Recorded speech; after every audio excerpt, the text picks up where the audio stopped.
Olá, turma boa! 28 de setembro, quarta-feira de 2022, chuvosa, fria, feia, não é? E aí numa semana muito delicada para o Brasil em especial, e isso acaba replicando na nossa aula. Quero dizer o seguinte, eu tenho certeza, não é nada apropriado, né, fazer comentários políticos nas nossas aulas. Então, as notícias, o noticiário está todinho centrado aí no campo nacional, na ação dos candidatos e na política. É natural que assim seja, de 4 em 4 anos, ou pelo menos de 2 em 2, nós temos esse processo. Então nós teremos poucas notícias nacionais. Mas qual é o comprometimento? O comprometimento é semana que vem fazer um balanço. Aí sim, podemos fazer um balanço já dos resultados. Aí os concursos podem até cobrar, né? Quem venceu a eleição, como é que foi a abstenção, né? Como é que foi voto útil, enfim. Isso é plausível. Antes do processo, não. Então você vai observar que nessa aula nós vamos falar mais de temas internacionais, mas até porque o noticiário é semanal e assim se dá, né? Ainda mais num regime polarizado como esse. Vamos lá.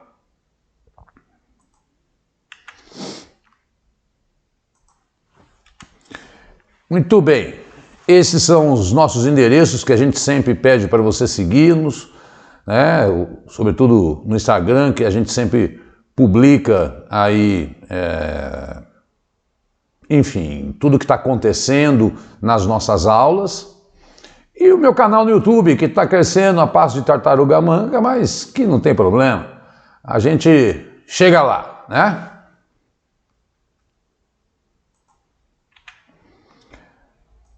Semana de 21 a 28 de setembro. Por respeito àqueles que estão assistindo as primeiras vezes, eu sempre gosto de dizer que o livrinho 7 já está pronto. Ele trata de temas nacionais e internacionais de julho a setembro de 2022. São 100 questões comentadas. Você pode entrar em qualquer canal de questões, eu entro em todos e não vejo só a questão e o gabarito. E nenhum comentário. Aí, comentários de alunos, mas não comentários técnicos como a gente faz aqui, né? Tem aí, tá no Hotmart, se não, pode entrar em contato pelo meu WhatsApp. Hoje um rapaz conversou comigo, eu vendi 4, né? Tudo sobre 2022. Muitos editais na praça, é só entrar no canal do Vencendo Concurso que você vai observar a quantidade de prefeituras soltando edital, e acho que depois das eleições devem vir muitos mais editais por aí, né? Então, é uma coleção. Eu estou fazendo 8, mas deve terminar em dezembro, né? Porque eu preciso de um tempo de 2, 3 meses para que os fatos ocorram. Eu vendo a R$25, né? Outro dia eu vi aí que uma Heineken custa 18, né? Então, enfim, para você ver que é para divulgar o trabalho didático aí, e são questões que eu bolo em cima de temas que nós abordamos aqui muitas vezes, ou temas que eu não consigo colocar na aula, eu coloco nos livrinhos. Muito bem, primeira notícia do Brasil. Copom mantém Selic em 13,75 e encerra maior ciclo de alta de juros em 23 anos. De março de 2021 a agosto deste ano, subiu 12 vezes. Segundo o Copom, isso se deve ao fato da inflação, o Brasil viver momentos de deflação, principalmente por conta dos combustíveis. Olha lá, a interrupção da alta de juros acontece em um cenário de desaceleração da inflação influenciada pelos preços dos combustíveis, né? Importante afirmar que o Banco Europeu subiu seus juros. Este é um remédio chamado pelos economistas para conter o consumo, né? Mas lá os juros é 2,5, aqui é 13,75. Não dá para comparar com o da Argentina, mas é uma das taxas mais altas no mundo. o que faz com que o Brasil pague só de juros, para poder fechar suas contas, cerca de 500 bilhões de reais por ano, né? Pra você ter uma ideia como isso impacta a nossa economia. E isso enfim, vai parar na mão de quem, né? Esses 500 bilhões. Não vou me isentar aqui de comentar, porque senão podem dizer que eu estou sendo tendencioso, mas nós sabemos que são de investidores aí, ou externos, ou muitas vezes dos próprios bancos nacionais.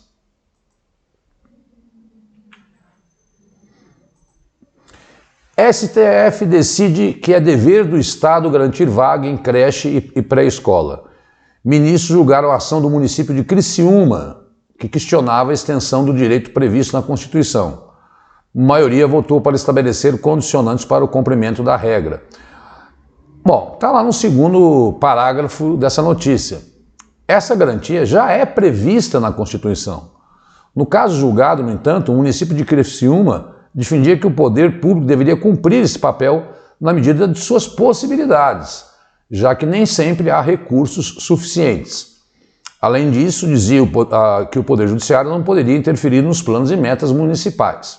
Bom, a gente sabe que é fundamental creche para todos e de qualidade em tempo integral, para que pais e mães, numa situação econômica que é sempre bom lembrar, um alto índice de informalidade, um alto índice de desemprego, de desalento, que atinge quase 70 milhões de brasileiros nesse momento, é o caminho para que a sociedade possa evoluir e as crianças sejam atendidas e não fiquem ao Deus dará nas ruas aí, como eu vi uma notícia hoje, uma mãe dizendo que o filho, como não tem o que fazer, vai para a rua vender bala. É uma triste realidade aí, mas isso é constitucional.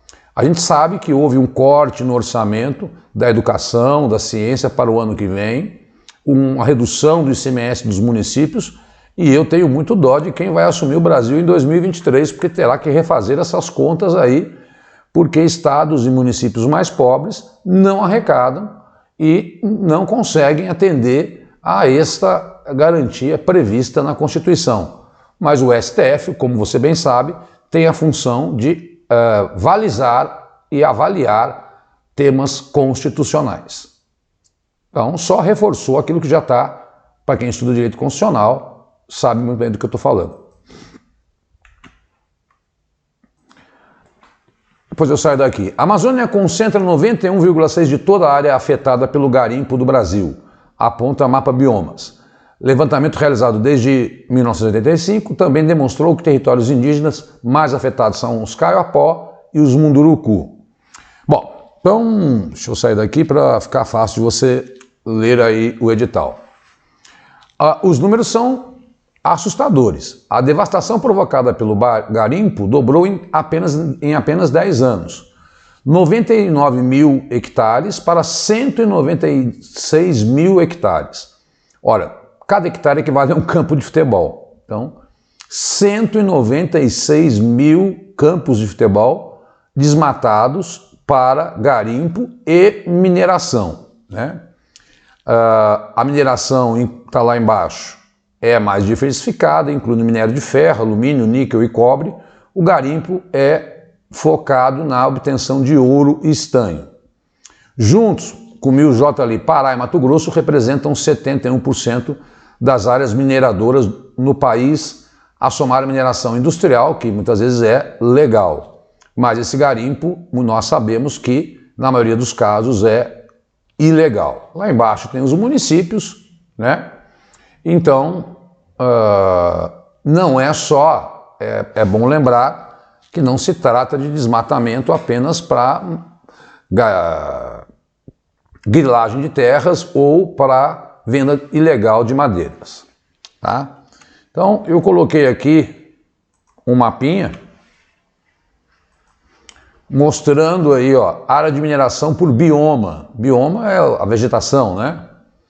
E você observa que a Amazônia e Mata Atlântica juntas corresponde a 83% da mineração aí legal ou ilegal no Brasil, que leva ao desmatamento, sobretudo em terras indígenas, né?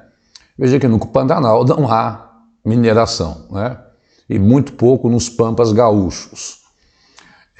A Mata Atlântica, porque envolve o quadriláfero ferrífero, Minas Gerais, onde você tem uma grande parte da extração de minério de ferro do Brasil para exportação, principalmente para a China. Mas esse é um diagnóstico que realmente demonstra a falta de fiscalização dos órgãos públicos brasileiros neste quesito garimpo ilegal e desmatamento. Bom, eu contei para vocês que o Emerson Fittipaldi e o Andrea Matarazzo podem concorrer lá nas eleições italianas, mas aqui para a América do Sul só pode um para o Senado, e quem ganhou foi Mário Borghese, da Argentina. O Fittipaldi teve aí 31 mil votos pelo partido de direita e o Andrea Matarazzo 27 mil. Ah, mas ele teve mais votos. Enfim, mas não foi o suficiente para se eleger. Na Itália, o Congresso permite 3 vagas sejam preenchidas por pessoas com cidadania italiana que vivem na América do Sul. São 2 vagas de deputado e 1 para senador. Um brasileiro, ítalo-brasileiro, saindo daí, Fábio Porta, se elegeu deputado, né, e já a segunda cadeira ficou também com um ítalo argentino. Só para a gente dar um final nessa história aí, e vou comentar já já as eleições na Itália. Gente, exatamente agora, daqui a pouco eu saio daqui, o Ian, o furacão, deve estar, já passou por Cuba, né? Já está lá, daqui a pouco eu saio para a gente ler a notícia, mas olha o que eu acabei de colher nesta quarta-feira à tarde. Os serviços meteorológicos dos Estados Unidos disseram que o Ian pode ter consequências catastróficas para o país, né? Então já entrei para você ver poucas notícias de Brasil, não que o país tenha parado, mas vamos esperar o resultado eleitoral, né? Espera-se que o Ian, que é o nome dele, cause surtos catastróficos de tempestades, ventos fortes, inundações na Flórida. Até eu li agora há pouco que a Gisele Bündchen e o marido fugiram da cidade em que moram e várias pessoas estão fugindo. Os furacões têm aí, e furacão e tufão muda de denominação por simplesmente localização. Lá na China, no Japão, eles chamam de tufão, aqui é furacão, mas é o mesmo efeito. Ele vai da categoria 1 a 5 e ele vai chegar ao 5. É bem provável que amanhã e na próxima aula eu fale com você sobre os efeitos aí desse Ian, porque ele está acontecendo agora, né? Cuba já sofreu, essa época do ano setembro, outubro, é a época dos furacões mesmo, mas eles estão aumentando a sua intensidade. Eu toda a aula repito aqui que isso vai ser questão de concurso. Cuba estava em apagão há 12 horas, 2 pessoas morreram, né? E lá ele estava com categoria 3. Na Flórida, ele vai chegar com categoria 4. As autoridades estão se preparando para efeitos históricos, que essa noite já começou a aparecer graças a essa tragédia natural promovida, sem dúvida nenhuma, pelos efeitos climáticos aí contemporâneos. Eu posso voltar. Eu achei muito interessante essa notícia e por isso eu coloquei aqui. Nós sabemos que existe uma contingência entre os palestinos e Israel, aulas que eu já gravei de atualidades para quem frequenta o curso regular aqui do Vencendo, eu recomendo, um canal com excelentes professores. E a Assembleia Geral da ONU, nós já comentamos a aula passada, ela é feita por vários chefes de Estado se pronunciam. E o primeiro-ministro de Israel, Yair Lapid, que está temporariamente no cargo, defendeu a criação de um Estado palestino para pôr fim ao conflito Israel-Palestina durante seu discurso, né? Mas ele fez uma consideração assim, afirmou que o acordo para a criação do Estado estaria condicionado à pacificação do Estado e à condição de não ameaçar Israel. Um acordo com o palestino baseado em 2 estados, 2 povos, é a coisa certa para a segurança de Israel e para a economia de Israel e o futuro. O problema é sempre a faixa de Gaza, os assentamentos que ocorrem na Cisjordânia. Minha sugestão, para quem tem dificuldade nesse caso, dá um Google imagens, mapa e veja as duas mapinhas das 2 regiões, faixa de Gaza e Cisjordânia, para entender onde os palestinos vivem. A faixa de Gaza é controlada por um grupo extremista Hamas, que não aceita a criação do Estado de Israel, né? E que é um dos conflitos históricos mais antigos desde que eu dou aula eu falo desse conflito aí. Mas enfim, uma fala super positiva e pacífica aí do primeiro-ministro de Israel. Por isso, está aqui. Quando é algo que não é só conflito, né? Mas quando é algo bastante histórico, né? A gente precisa trazer, porque é disso que os concursos gostam.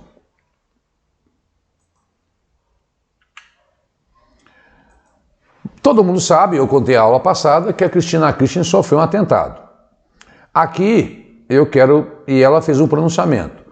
Assume a própria defesa em processo que é acusado de corrupção na Argentina.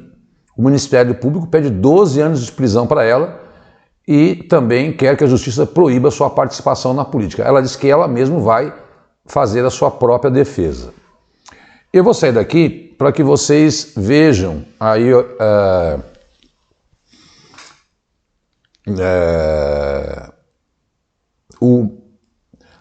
acho que no 3º ou 4º parágrafo. Para os promotores, ela é culpado de associação ilícita e de administração fraudulenta agravada. Essas licitações de obras públicas fraudulentas teriam acontecido na província de Santa Cruz, o reduto político dos Kirchner. O ex-marido o marido dela que faleceu, Néstor Kirchner, foi presidente. O veredito deve ser conhecido até o final desse ano. O que a Cristina falou? Eu mesmo vou me defender, né? Sabemos que a Argentina vive uma crise dramática, é um país dividido. Cristina Kirchner faz parte do peronismo, né? E a Argentina, então, vive esse drama de uma inflação altíssima, de um sistema financeiro totalmente destruído, uma indústria destruída, um desemprego em alta, a pobreza aumentando em escala, e agora a vice-presidente, porque Alberto Fernandes é o presidente, diz que vai se defender desse processo que ela está sendo acusada. Então, só para a gente, como um aluno até escreveu no comentário, assistido mais um capítulo da novela. Veja que é importante a gente ir acompanhando esses episódios e quando sai o veredito, eu venho aqui e coloco na aula.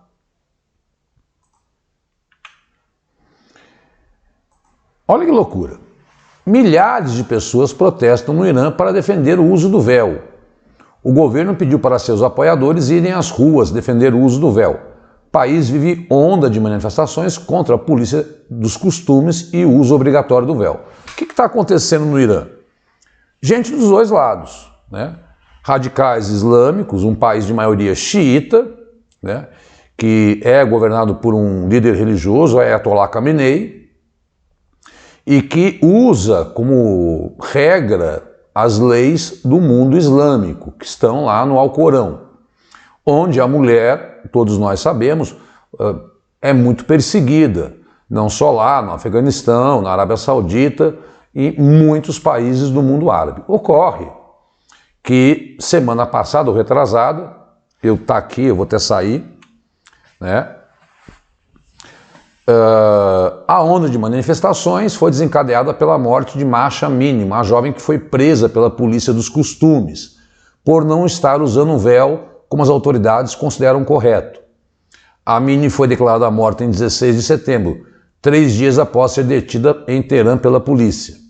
Segundo as ONGs, a mulher, cujo nome curdo é Jrina, teria sofrido uma pancada fatal na cabeça. Declaração que hoje já foi realmente confirmada. E aí saíram manifestações dos dois lados, né? Isso tem gerado uma onda de prisões e uma onda de mortes.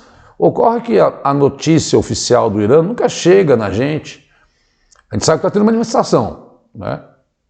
A Al Jazeera é uns órgãos de notícia que conseguem publicar muita coisa, mas a gente não tem a real notícia de quantos morreram, quantos foram presos, porque assim como a China e outras, Coreia do Norte, outros países, não permitem um regime democrático de notícias do que realmente ocorre, sobretudo quando o seu governo é contestado, tá?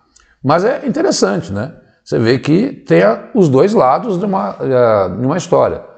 E é importante saber, há no Irã os radicais, perdão, que acusam aquele que não usa o véu de insultar o profeta Maomé, né? Então, há também a luta das mulheres por maior liberdade de expressão. Em países como a França, você sabe que a burca é proibida. Já em países como o Afeganistão é exigida. Bom, após a convocação de Putin, fluxo dobra na fronteira com a Finlândia. Não só com a Finlândia, com a Geórgia, com a Polônia, com a Estônia. Arrumei minhas malas na hora e vim, de jovem. O país europeu tem mais de 1.300 quilômetros de fronteira com a vizinha Rússia. Fluxo de carros do território russo em direção ao finlandês foi o dobro nessa sexta-feira, na comparação com uma semana atrás. Anúncio de Putin que convocará 300 mil reservistas gerou o relato de saídas imediatas do país. Gente que não quer ir para a guerra, meu Deus do céu, eu não quero ir para a guerra, né? Mas o que aconteceu? Vamos aos fatos, para a gente novelar novamente aqui a nossa aula. Houve uma contraofensiva ucraniana e Putin tomou 2 ações muito importantes. Até falou em uso de armas nucleares, anunciou que vai recrutar 300 mil reservistas e muita gente se mandando da Rússia para não ser convocado, homens em idade, sobretudo de participar do exército ou que já participaram, e ele fez um referendo, já vou falar sobre o referendo, né, nas regiões dominadas por ele. E a gente tem assistido, então, que ele não é essa unanimidade toda. E quem não aceitar ser reservista, né, pode pegar até 10 anos de cadeia. Olha que doideira. Eu coloquei um mapinha aqui para você observar. Fica distorcido, porque eu quero deixá-lo grande, o tamanho da fronteira entre a Finlândia e a Rússia, que é a maior fronteira que existe da Rússia aí com outro país. Mas as pessoas não estão tentando somente fugir. Filas enormes fotografadas por satélites mostram esta tentativa de fugas desses reservistas que já estão sendo convocados. Uma loucura, chegaram a convocar até deficiente físico.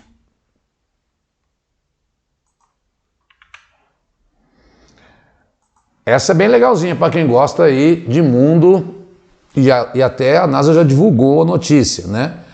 Eu peguei pela primeira vez, missão da NASA deve atingir asteroide em teste contra futuras ameaças espaciais. Sonda da NASA está prevista para colidir e colidiu na segunda-feira, né, com a Lua Dimorphos, que orbita o asteroide Didymos, mas que não oferece risco para o impacto da Terra. O que essa missão DART aí, que foi lançada há 10 meses, ela está prevendo, né? Destruir esse asteroide para que digamos, a gente está acostumado a ver vários filmes aí, né, de ficção científica, desses asteroides que eventualmente poderiam atingir a Terra, destruir o planeta, como ocorreu há milhões de anos com os dinossauros e tal. Ele nem é um asteroide grande, é do tamanho do Coliseu tal.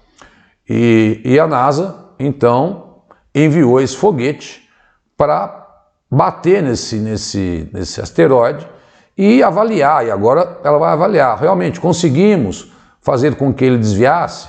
Assim que ela soltar o relatório, se realmente foi eficaz a ação da missão DART, nós trazemos aqui. Para os apaixonados por assuntos espaciais, essa é uma notícia bem histórica, que é a primeira vez, e olha, não foi barato, hein? 330 milhões gastos no programa.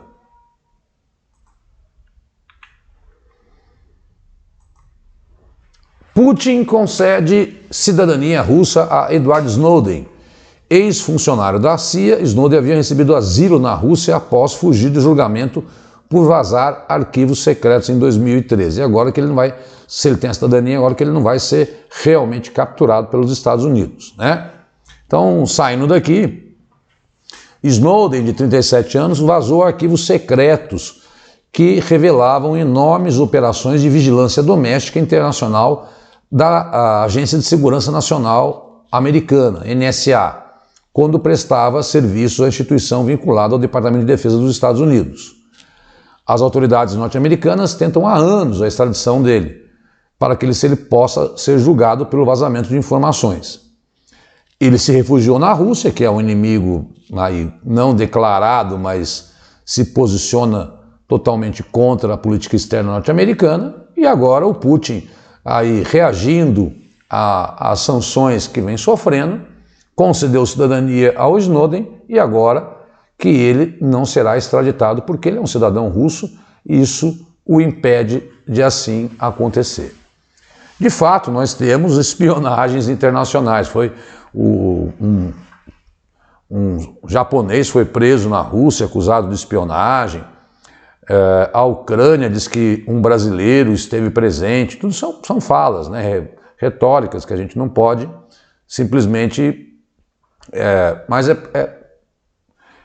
em mundo de internet é óbvio que a espionagem não é mais como nos filmes do 007, ela é uma espionagem eletrônica, digital, mas ainda existem alguns casos de pessoas que atuam aí no país como informantes. É um problema para o mundo todo, porque esse vazamento de informações compromete a soberania das nações, que é um princípio da Carta das Nações da ONU, respeitar a soberania, seja de qualquer país.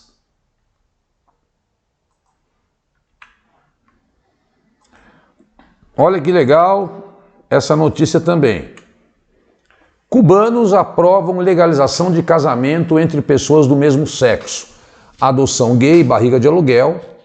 Referendo apoiado pelo governo levou em consideração a proposta conhecida como Código das Famílias. Guarda este nome, né? Não é uma nova Constituição. Isso porque, eu acho que era Morango com Chocolate, um filme que eu assisti nos anos 90, onde havia uma grande perseguição do regime comunista aos gays dentro de Cuba. E, num exercício de democracia, consultar a população, agora, com todas, vai ter uma série de regulamentação, mas os cubanos aprovaram a adoção do casamento gay e aqueles casos, por exemplo, onde pessoas do mesmo sexo casam, geralmente homens, e querem ter filhos, e aí emprestam a barriga de aluguel também será aí foi referendado pelo esse novo Código das Famílias, que é um avanço para a população LGBTQI+, num país que a gente sabe que tem graves problemas de democracia. Lembramos que o ano passado, manifestações contra o governo, que sempre teve uma saúde muito respeitada, não tinha vacina, faltava comida, diante da pandemia, é um sinal do governo cubano no sentido de aí atender às reivindicações de sua população.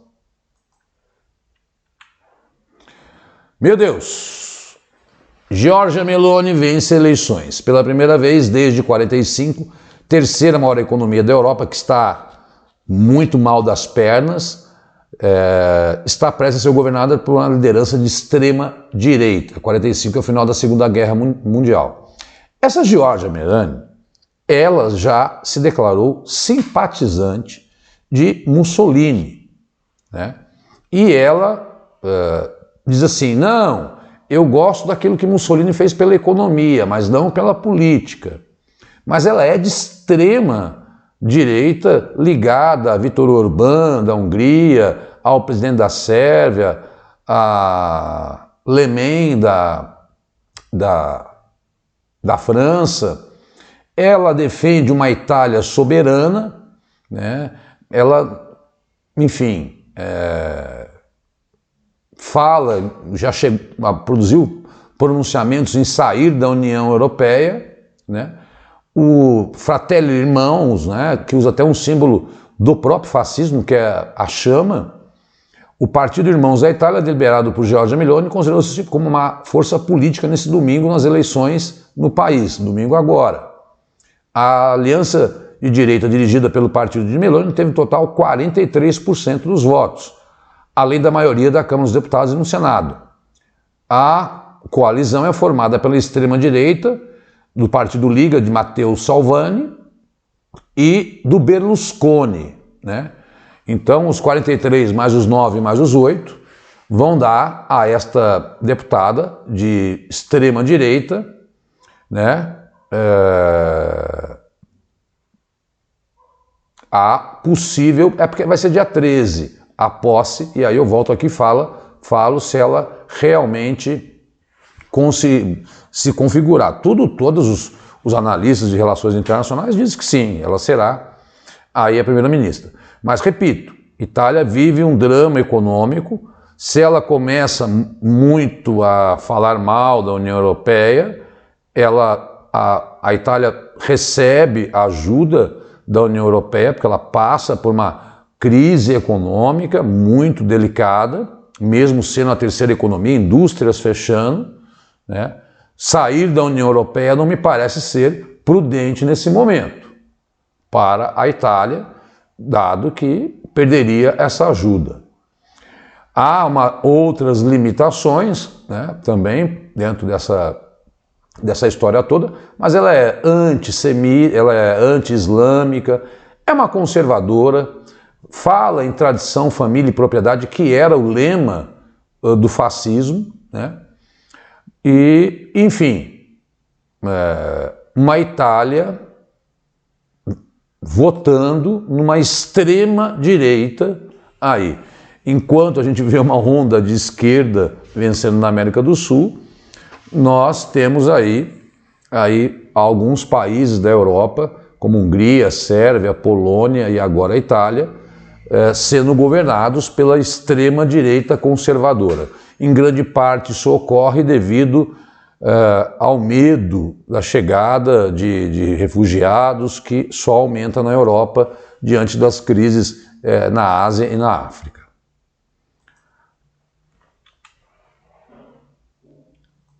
Então, né, e acabei de falar que o Fittipaldi e o André Matarazzo não se elegeram.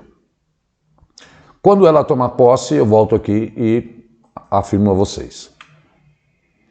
Bom, como eu havia dito, o Putin, em reação às sanções econômicas, ele apoiou um referendo em 4 regiões que são dominadas por ele, lá da Ucrânia, que é 15% do território: Donetsk, Lugansk, Zaporísia e Kherson. Isso é um referendo muito maluco, né? Porque A gente sabe que, assim, houve até histórias de gente sendo obrigada a ir votar, né? A gente sabe que existem, sim, nessas regiões separatistas pró-Rússia, mas a votação foi muito escandalosa, deu mais de 98% em algumas regiões. É muito de se desconfiar dessa notícia, né? Mas faz parte dessa reação do Putin aí às sanções econômicas e à contraofensiva ucraniana que nós temos contado a vocês, muitas vezes por conta do armamento que recebe dos países do Ocidente, dos Estados Unidos. Eu botei aqui um mapinha das regiões que aí, olha lá, aquele azul foi a região que a Ucrânia retomou. E as regiões onde a Crimeia ela já ocupou, e está previsto por próximos dias ele anunciar aí o domínio e incorporar o território russo, Luhansk, Donetsk, Kherson e Zaporizhia, onde está aquela maior usina nuclear. Bom, isso só acirra, só compromete, só faz arrastar a guerra, só faz piorar, né? Mas a gente sabe que o Putin não ia ficar quieto diante das sanções, diante dessa contraofensiva. Em Donetsk e Luhansk, a votação pró-unificação com o território russo foi maior. E aí, ó, reservistas russos são levados para bases militares após convocação. Treinamento de novos soldados, essa notícia eu peguei hoje, em base ficam nas fronteiras com a Ucrânia, Polônia e Lituânia. Então, não acho que são 2.000, né? Reservistas, muitos foram por conta própria, porque defendem o regime de Putin, mas está aí, anunciou e está cumprindo, né? Acabo de contar que muitos fogem. E o Conselho de Segurança da ONU se reuniu.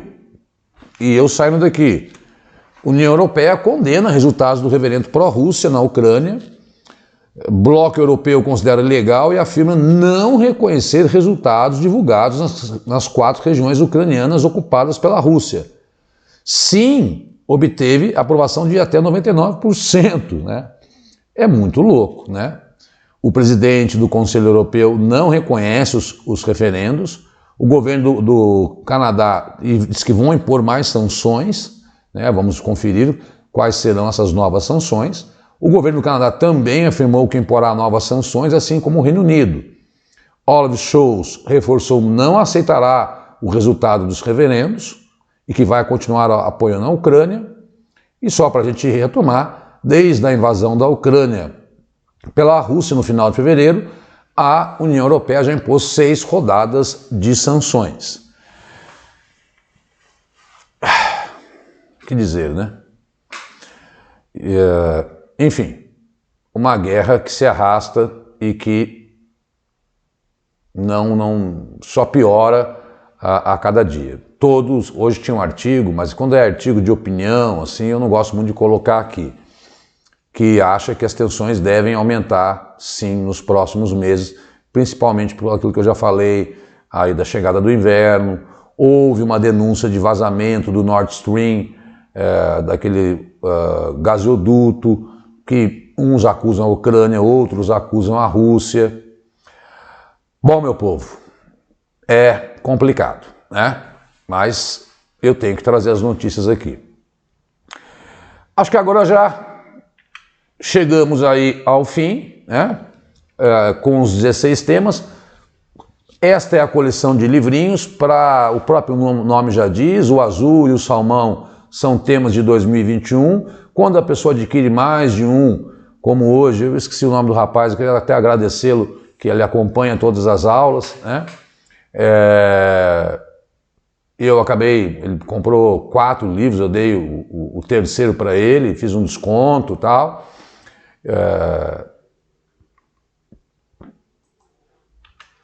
Esses, o 4, o 5 e o 6, já tratam aí de 2022, né?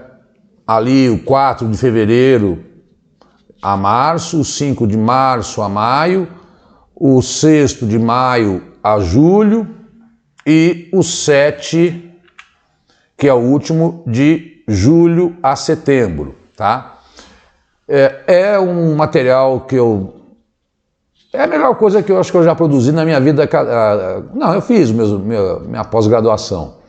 Mas em termos de professor, de atividade, assim, enquanto qualidade, eu considero aí uma das melhores coisas que eu fiz na minha vida como professor aí, né? Pela dedicação, para você ter uma ideia, eu gasto aí para fazer uma questão, 2 questões, eu fico um dia fazendo aí, você imaginar o trabalho que dá. Tá bom? Fiquem à vontade para entrar em contato comigo, se tiverem interesse, óbvio. É desagradável ficar fazendo jabá toda hora, toda aula, mas assim, eu sei do que eu estou falando. Entra nos sites de famosos que existem, não vou ficar falando mal de ninguém aqui, e veja se existem questões de atualidades contemporâneas. E hoje acabou de sair, Polícia Civil da Bahia, atualidades. Prefeitura de Caraguá, atualidades. A oficial de promotoria aqui em São Paulo, cargo de R$6.000. Na última prova teve 10 questões de atualidades. Hoje já se formou a comissão, hoje ou ontem. O edital deve sair em menos de 30 dias. 10 questões de atualidades. TRT, atualidades, prefeituras, enfim. Pode mandar o WhatsApp, não só de madrugada, eu vendo livros domingo, não tem problema, eu trabalho domingo, eu não paro, né? Atualidades, eu tenho que parar 2, 3 horas por todo dia para ler as notícias e preparar esse material. Meu Deus, parti para 42 minutos. Então esses são os meus endereços aí para o seu contato, segue a gente, dá um joinha, comenta nas aulas, divulga, por favor, o trabalho da gente, porque você está percebendo, e assista as últimas aulas, as aulas anteriores, porque eu sei que consome seu tempo, mas atualidades é muito legal, né? Eu acho bem interessante e como você não tem tempo de ver notícia, eu estou aqui para fazer esse trabalho para você. Esses são os endereços do Vencendo Concursos. Quem está vendo pela primeira vez, vai lá no canal, segue o canal, recebe as notificações de vídeo, aula de português, preparação para o INSS, Prefeitura de Cajamar, Prefeitura de Guarulhos, o que tem de vídeo gratuito todo dia, sobe 3, 4, 5 vídeos gratuitos e ficam lá, não como os outros cursos aí que retiram depois e botam vídeos meramente de propaganda. Aqui não, é conteúdo. Eu sou muito admirador do Cristiano e dos professores que fazem parte dessa equipe e do canal e do trabalho que está fazendo por vocês aí. Isso é, para mim, uma honra muito grande participar desse grupo e eu convoco também que vocês divulguem aí aos colegas que querem ser concurseiros. Desejo a você uma boa votação, estude aí, veja a vida do candidato que você vai votar, veja se ele não tem nenhuma denúncia de corrupção, como foram as votações dele. Não vota pelo fígado ou pelo coração, vota pela cabeça, né? Estuda isso aí, porque o Brasil precisa sair dessa encalacrada em que ele se encontra. Economicamente eu quero falar, porque eu não quero falar de política aqui, por respeitar todas as opiniões. Mas nós não estamos nada bem com 33 milhões de pessoas passando fome todo dia. Um forte abraço, boa semana.